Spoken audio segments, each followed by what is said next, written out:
kay gandang pagmasdan ang mga patak ng ulan. Tila musika sa pandinig kapag ito'y buwabagsak sa bawat bubungan.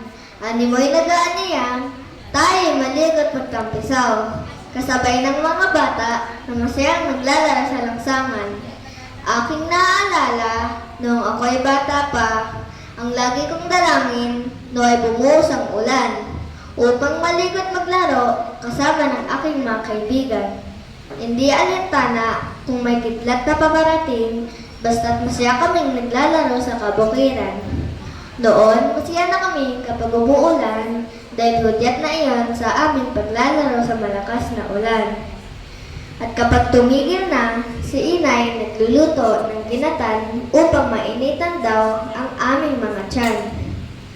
Pagkalipas ng mga henerasyon, nabibilang ko na sa aking darili ang mga bata na naglalaro sa ulan. Marahil mas nanais na lang nilang maglaro at tumawag ng gadget kaysa magtapisaw. Ang ilan naman ay takot magkasakit dala ng ulan. Ngunit kung inyong iisipin, ang ulan ay biyaya ng may kapal. Nakabubuti ito sa ating mga katawan.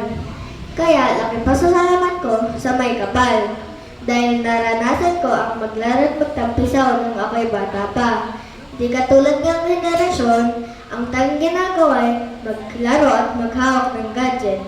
Kakalimutan na ata na sila'y musmus pa lamang upang maranasan ang saya ng kamusmusan.